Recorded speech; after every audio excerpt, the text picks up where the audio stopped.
My name is Emily Carter, and if you'd asked me a year ago whether I believed in karma, I'd have probably laughed in your face. I was 29, living in San Diego, working 70-hour weeks in marketing, and clinging to a relationship I'd convinced myself was everything I wanted. His name was Daniel Pierce, and everyone who met him used the same two words, charming and ambitious. That night started like any other. I came home after dark to our townhouse, tired and craving quiet. The street lamps spilled honey-colored light onto the sidewalk, but inside, the air felt heavier than usual, as if the walls were holding their breath. I remember unlocking the door and pausing in the entryway. There was a smell, faint, almost chemical, like cheap perfume mixed with something sharper. I set my purse down and tried to dismiss it, telling myself maybe the neighbors were cooking something pungent.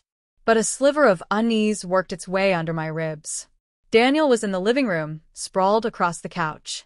He had a glass of whiskey balanced on his chest, and his phone clutched loosely in his other hand. The TV was on mute, cycling through news headlines neither of us cared about.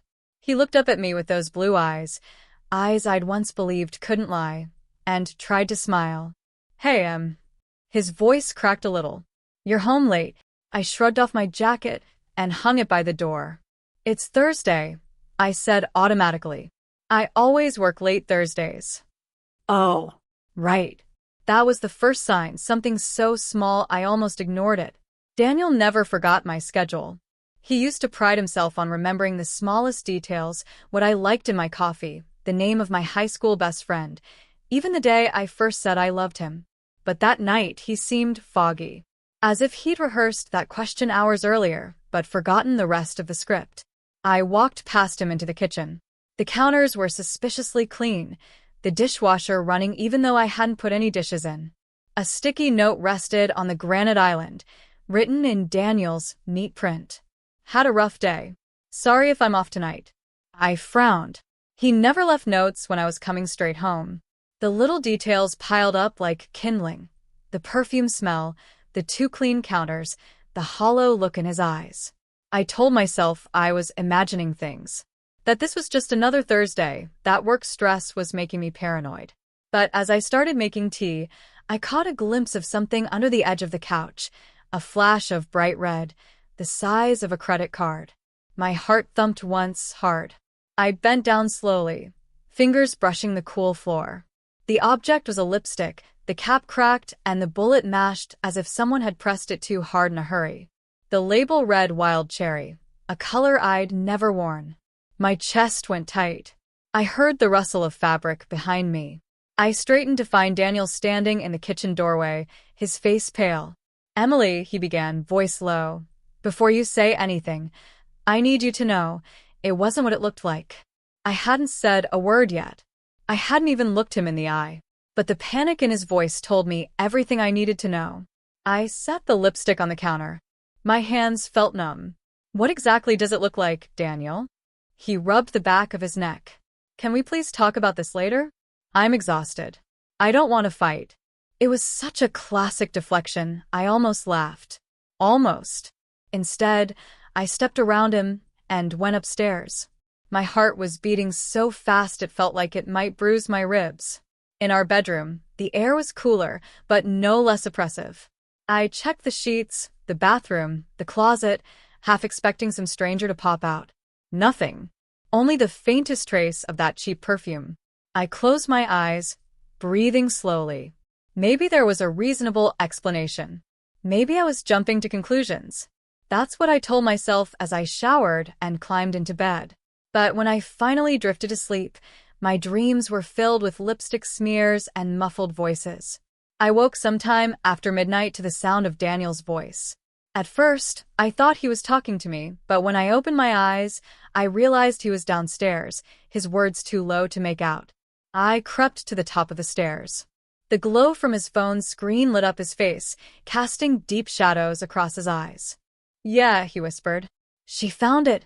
No, I don't think she suspects everything yet. I'll figure it out.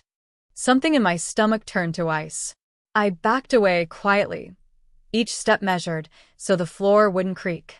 When I closed the bedroom door behind me, I leaned against it, pressing my palm flat to the wood as though it could steady my heartbeat.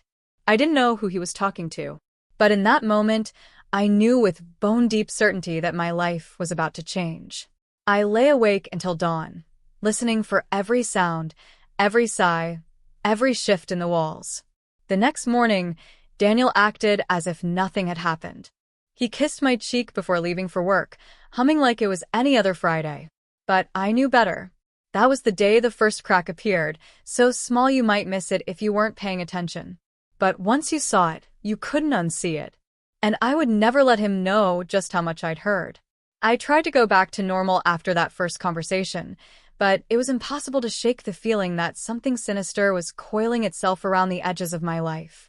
For days, I kept replaying his voice in my head, that pathetic tremor when he'd whispered, "I made a mistake." Like it was some minor oversight, like he'd simply forgotten to lock the front door or missed an appointment. Not the kind of mistake that could break a person open from the inside out. In the mornings, I'd wake up with a tightness in my chest, as if I'd been holding my breath all night. Every time I checked my phone, I half expected to see another message from him, some desperate plea for forgiveness, or worse, a delusional attempt to pretend nothing had happened. But it was quiet. Too quiet. The silence stretched on, turning itself into proof that he was plotting something I couldn't yet see. I started noticing little things around the apartment that made my skin crawl. The mug he'd used the last time he was here was still in the sink, a smudge of his fingerprint clinging to the porcelain like a bruise I couldn't scrub away. The sweater he'd left draped over my chair seemed to mock me with the ghost of his cologne. I told myself it was just the usual aftermath of a breakup. Except this wasn't a breakup. It was a betrayal. And somewhere in the pit of my stomach, I knew it wasn't over.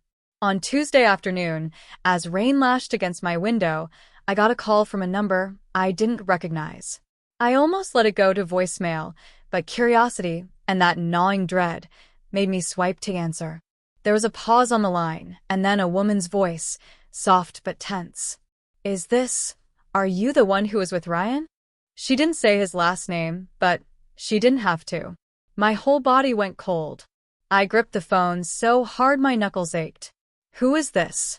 I think we should talk, she said, her breath catching like she was trying not to cry. I don't know how to explain, but I think he's been lying to both of us. The walls of my apartment seemed to tilt sideways. I pressed my hand against the table to steady myself. What do you mean? He told me he ended everything with you months ago, she whispered, as if afraid he'd hear her even over the phone. But last night he admitted he made a mistake. That he thought he loved me, but he was confused. That he'd always planned to come back to you. A strange, bitter laugh caught in my throat. I wasn't sure if it was relief that he hadn't chosen her, or fury that he'd tried to keep us both like puppets in his little theater. He said that to you? He's been saying a lot of things, she replied, her voice trembling. I don't even know what's true anymore. For a moment, neither of us spoke. Just the ragged sound of our breathing and the steady tap of rain on glass. It struck me then that I'd never even known about her, that all this time, he'd been orchestrating some sick little play behind the scenes. And I'd been the perfect fool, believing every line he fed me. After we hung up, I stood in the middle of the living room, trying to piece together the timeline. My mind felt like a chalkboard smeared with too many half-erased equations. There were gaps. Weekends he disappeared, sudden excuses about work emergencies, nights when his phone was inexplicably off. I'd told myself I was being paranoid. That he loved me, that he'd never. But here was proof, not just of his betrayal, but of the depths of his manipulation. That night, I couldn't sleep. My thoughts kept circling the same questions, the same jagged memories. Every time I closed my eyes, I saw his face, the way he'd smiled at me when he thought I didn't know, the false tenderness in his voice. It was worse than anger. It was humiliation. The knowledge that he'd counted on me never finding out. At dawn, I got up and made coffee I didn't want. My hands shook as I held the mug. I knew I needed to see him face to face. Not to beg for answers. I didn't care what excuses he'd prepared. No, I wanted to see if he'd have the nerve to lie to me in person. When I texted him, "We need to talk." Today, It took all of 5 minutes for his reply to appear. Of course. I'll come by whenever you want. Just like that. As if nothing had happened. As if the confession to the other woman was just a slip of the tongue, a harmless inconvenience. My stomach clenched with disgust. I told him noon, then spent the morning pacing the living room. The hours crawled by. Every tick of the clock seemed to throb in my temples. A part of me hoped he'd be too much of a coward to show up. Another part hoped he would. I wanted to look him in the eyes and watch him squirm under the weight of his own lies. At 11:58, I heard the knock on the door. My heart lurched so hard I pressed a hand to my chest. For a moment, I considered not answering. But then I thought of the woman's voice on the phone, the crack in it when she'd whispered, "I don't know what's true anymore." And I knew I couldn't pretend ignorance any longer. When I opened the door, he was standing there with a carefully neutral expression. His hair was damp from the rain, droplets clinging to his eyelashes. He looked tired, almost pathetic. He tried to smile, but it faltered when he saw my face. "I'm glad you wanted to talk," he began. His voice was gentle, rehearsed. Like he thought if he sounded sad enough, I'd just melt into his arms and forgive everything. "I've been thinking about this a lot. About us." I stepped aside to let him in. He hovered uncertainly by the doorway, like he could sense the air had shifted. I didn't offer him a seat. I just folded my arms across my chest and waited. He cleared his throat, running a hand through his wet hair. "Look, I know I messed up. I know I hurt you. But it wasn't what you think." I tilted my head, studying him as if he were an insect under glass. "Really? Because it seems pretty clear to me." "It was complicated," he insisted, his voice cracking. I was confused. I thought I was doing the right thing. But I see now that I was wrong. I thought of all the times he'd looked me in the eye and sworn he loved me. All the plans he'd made for the future he never intended to share. My stomach twisted. "Tell me something," I said softly. "When exactly did you decide I wasn't good enough to deserve the truth?" He flinched, but quickly masked it. "That's not fair." "Oh, it's not." My voice rose before I could stop it. "You lied to me for months. You lied to her. You lied to yourself. And you expect me to believe you're sorry now because you finally got caught." He looked down at his shoes, the silence stretching between us like a chasm. I realized then that he'd never planned to tell me the truth. If that woman hadn't called me, he'd have kept going, balancing us both like trophies on a shelf. Something cold settled in my chest. Not sadness, resolve. He thought he could control the narrative, that he could smooth it all over with apologies and a few well-placed tears. But he was wrong. I wasn't going to be the victim in his story anymore. And as he lifted his eyes to meet mine, I knew exactly what I would do. Whatever lesson he thought he'd learned, it was nothing compared to the one I was about to teach him. I had always suspected there was more to his apology than he let on. You don't just call something a mistake when it has gutted someone's life. His voice still rang in my ears, brittle and hesitant, the way he'd said it, like he was ordering coffee. I made a mistake. The words were so casual, so hollow. And for a while, I almost convinced myself it was just that, an impulsive slip, a momentary lapse in judgment. But the evidence piled up faster than my excuses could cover it. It started with the receipts. I'd come across them when I was packing up his things, 2 weeks after he left. A trail of dinners I never attended, hotels I'd never stayed in, gifts I'd never received. Each piece of paper was a small betrayal, but together they formed something undeniable, deliberate deceit. The worst part? I'd trusted him. I'd believed every excuse, every forced smile. And now, as I sat cross-legged on the living room floor with those receipts fanned out around me, the truth became a living thing, crawling over my skin, whispering in my ear. He didn't just make a mistake. He made a choice. 100 small choices that led us here, to this wasteland of broken promises and half-spoken regrets. My pulse thumped dully in my throat as I reached for my phone. My fingers hovered over the screen. I could call him, demand answers, shout the truth until it echoed back to me. But something inside me refused. Why should I give him the satisfaction of seeing my pain? I would let him think I hadn't figured it all out yet. I'd give him a performance of my own. Round Pushpin, the protagonist's emotional breakdown. When I finally allowed myself to feel it, really feel it, I couldn't breathe. It was like I'd been holding my breath for months, pretending everything was fine. And now, sitting in the dim glow of the hallway lamp with my back against the wall, it all came crashing down. I pressed my palms to my eyes, trying to block out the memory of his hand on my cheek, the way he'd sworn he loved me. Every tender moment replayed itself in my mind like some cruel parody. The humiliation was worse than the anger, because I had believed him. I had defended him when my friends tried to warn me. I had fought for a love that wasn't even real. Tears slid down my face, hot and unrelenting. My chest hurt with the weight of all the things I'd never said. How many nights had I waited up, worrying? How many times had I tried to make excuses for his absences, his sudden disappearances? And he'd stood there, looking me in the eye, and called it a mistake. I didn't know whether to scream or laugh. Round Pushpin, the tension reaches its peak. That night, I made my decision. I wasn't going to confront him. Not yet. If he thought I was shattered, if he thought I was broken beyond repair, good. It would make what came next even more satisfying. I began planning with a clarity I hadn't felt in months. I gathered every receipt, every text message, every voicemail. I printed them, labeled them, and placed them neatly into a manila envelope. I found a spare set of keys where he'd hidden them behind the bookshelf. I rehearsed my lines in front of the mirror, over and over until my voice no longer trembled. I told myself this wasn't about revenge, it was about reclaiming my dignity. But the truth was, a part of me wanted him to hurt the way I had. I wanted him to see my face when I finally laid everything bare.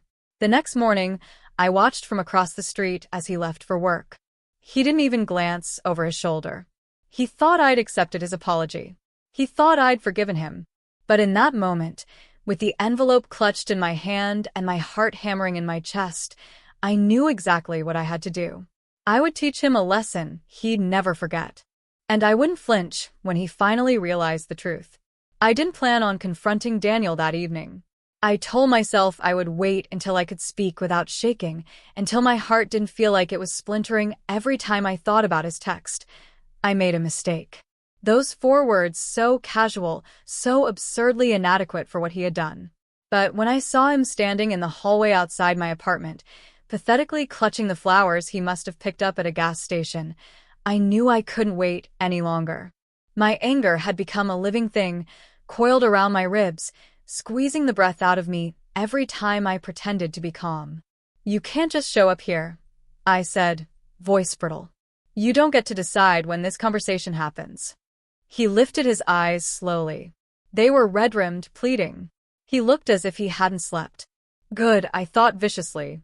Let him taste a fraction of what he put me through. "Please," he said hoarsely. "I just need to explain." "Explain?" My laugh cracked like a whip. "Explain how you spent months telling me I was the only one, that I was everything you ever wanted, and the whole time you were lying to my face? What exactly is there to explain, Daniel?" He reached for me, but I stepped back so sharply my heels struck the door behind me. For a second, the impact grounded me, reminded me this was real. Not some nightmare I would wake up from with relief. "It wasn't like that," he insisted, voice climbing higher, desperation making him almost childlike. "It didn't mean anything. I swear to you, it was just a mistake." "That's what you're calling it?" I interrupted, my hands curling into fists. "A mistake? Like you left the stove on, or forgot to pay a bill. You didn't trip and fall into someone else's bed, Daniel. You chose it. You chose to lie." He looked down, the flowers trembling in his grip. I wanted to slap them out of his hand, but I forced myself to stay still. My restraint felt like a small victory in a moment when everything else was in pieces. "I know," he whispered finally. "I know I don't deserve another chance. But I couldn't live with myself if I didn't at least try to apologize. You mean everything to me." His words were meant to soften me, but they made something cold and vicious spark in my chest. Everything to him? I thought of the nights I waited up, wondering why he was late. The way he looked me in the eyes and promised there was no one else. The way he stole my sense of safety and made me question my worth. No, I said quietly. I don't mean everything to you. If I did, you wouldn't have betrayed me. He flinched as though I'd struck him. I don't expect you to forgive me, he whispered. I don't even expect you to believe that I'm sorry. But I am. I am so sorry I destroyed what we had. I tilted my head, studying him. This pathetic figure in my doorway wasn't the man who had once felt indispensable to my life. Now he just looked small, diminished by his own cowardice. My voice came out soft, almost gentle, and that seemed to scare him more than my yelling. You think you can walk away with a clear conscience just because you said you're sorry? I asked. You think remorse erases all the nights I lay awake, wondering why I wasn't enough for you? His eyes filled with tears. I was weak, he murmured. I was selfish. I can't take it back, but I swear I will spend the rest of my life trying to make it up to you.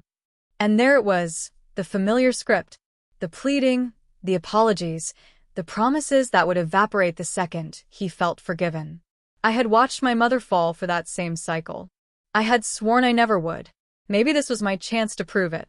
I stepped forward until we were only inches apart. You're right about one thing, I said, voice steady. You can't take it back. But you also don't get to think you can fix this with a few cheap words. He opened his mouth to protest, but I held up my hand. I'm not going to scream at you, I continued. I'm not going to let you see me break down again. Because you don't deserve that power. What you deserve is to know exactly what you threw away. His face crumpled, and I felt the last thread of pity in me snap. I loved you, I said, each word deliberate. More than I've ever loved anyone. And you turned that into something ugly. But you know what? You did me a favor. His brow furrowed, confused. A favor. Yes. My lips curved into a cold smile. You showed me who you are. And now, you freed me to find someone who actually knows what it means to love without betrayal. He shook his head, tears slipping down his cheeks. Please don't. I took the flowers gently from his hands. For a moment, his face lit up, as though he thought it meant I would forgive him. I let him hold that hope just long enough for it to sting when I turned, opened my apartment door, and tossed the bouquet into the hallway behind him. When I looked back, he was staring at me as though I'd struck him. Maybe I had, in a way. This is your lesson, I said quietly, that some mistakes can never be undone. And some people like me, learn how to survive without you. Then I closed the door in his face. And for the first time in months, I felt like I could finally breathe. The days after the confrontation passed in a kind of grim, suspended quiet. I'd always wondered how it would feel to finally hold the upper hand, to stand in front of someone who once thought they could destroy me with a single sentence. But nothing about it felt victorious. The power tasted metallic on my tongue, acrid, almost like regret. He had tried to call. Once, twice, then so many times that I'd stopped counting. Each time the phone screen lit up with his name, I felt a small tremor in my chest, but I refused to answer. If he thought a few clumsy apologies and that pitiful confession, I made a mistake, were enough to wipe out the years he'd carved scars into my trust, he was more deluded than I ever imagined. I found myself retracing every moment I'd spent with him, how he'd seemed so sure of himself, so certain he could play with my heart like it was just another toy he could discard when he grew bored. But in the end, he was the one who came crawling back, voice raw with desperation. I remember sitting at the small kitchen table, the clock ticking in the silence, when the last message arrived. The words glowed on the screen, stark and final. Please, just hear me out. One last time. I read it 3 times before setting the phone down. My pulse thudded in my ears. That voice in my head, the one he'd cultivated so carefully, whispered that I was being cruel, that I owed him a chance to explain. But the stronger part of me, the one that had clawed itself up from the wreckage he left, knew this was the moment to decide. It wasn't about revenge anymore. It was about making sure he could never pretend this was just a mistake again. Some errors are too deliberate to be accidental. I stood up, feeling every ounce of exhaustion in my bones. The evening was already sinking into darkness, the last of the daylight fading behind the neighboring buildings. For a moment, I watched the sky, its muted blues dissolving into violet and black, and wondered if he was staring at the same horizon, telling himself that he deserved forgiveness. He didn't. I turned my back to the window and began to gather the pieces of evidence I'd collected over the last few weeks. Screenshots of his lies, the receipts, the messages he never thought I'd see. Each one was a tiny shard of truth, and together they formed a weapon sharper than anything he could have imagined. I packed it all into a folder, thick, unassuming, almost harmless to look at. But I knew the moment he saw it, he'd realize the lesson wasn't just about what he did to me. It was about what he'd done to himself. I took a deep breath, then stepped out of the apartment and into the cool night air. My steps felt slow but deliberate as I walked to the small cafe where he'd begged me to meet him. The glow of the neon sign flickered, as if even the electricity had second thoughts about shining on this doomed reunion. He was already inside, sitting in the corner, hands wrapped around a chipped ceramic mug. When he saw me, his face contorted into something between relief and dread. He stood up too quickly, nearly knocking the mug to the floor. "You came," he said, voice hoarse. "Thank you." I didn't respond. Instead, I sat across from him and placed the folder on the table. The weight of it seemed to press the air out of the space between us. He swallowed, his Adam's apple bobbing nervously. "I know you hate me. You have every right to. But I'm begging you, just let me explain why I held up a hand. His words shriveled into silence. "This," I said, tapping the folder, "is everything you tried to hide.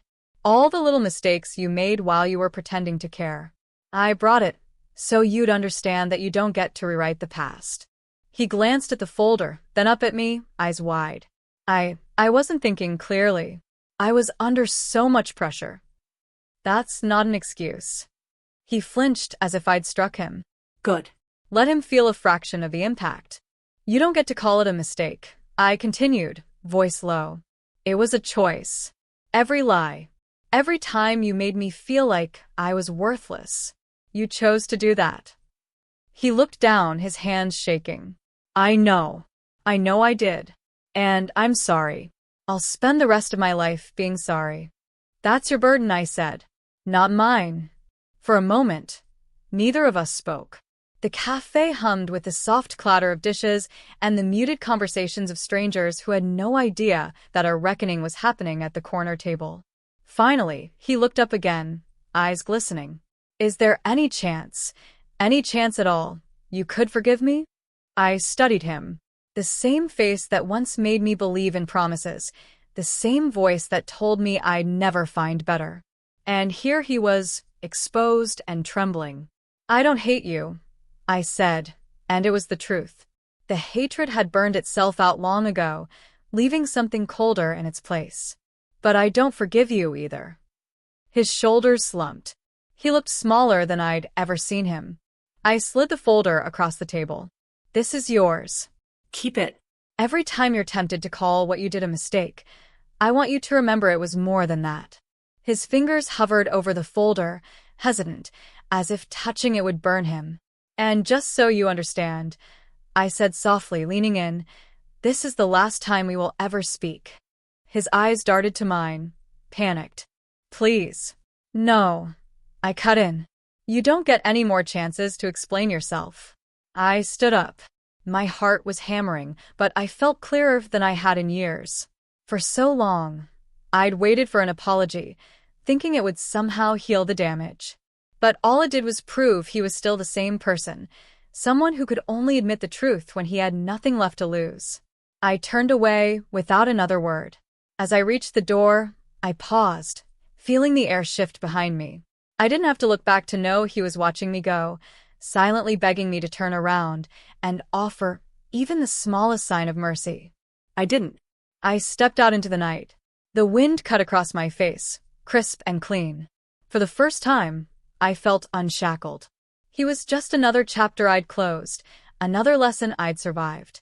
I didn't know what the future would look like without the weight of his expectations pressing on my shoulders, but I knew one thing with absolute certainty: he would never be part of it again. The final message arrived later that night. A single sentence, trembling with all the regret he'd refused to show when it mattered. I wish I could take it all back. I read it once, then deleted it. Some lessons are learned too late. And as I set down my phone, I realized there was nothing left to say. That was his punishment, knowing I'd walked away, and he would never get the chance to hurt me again.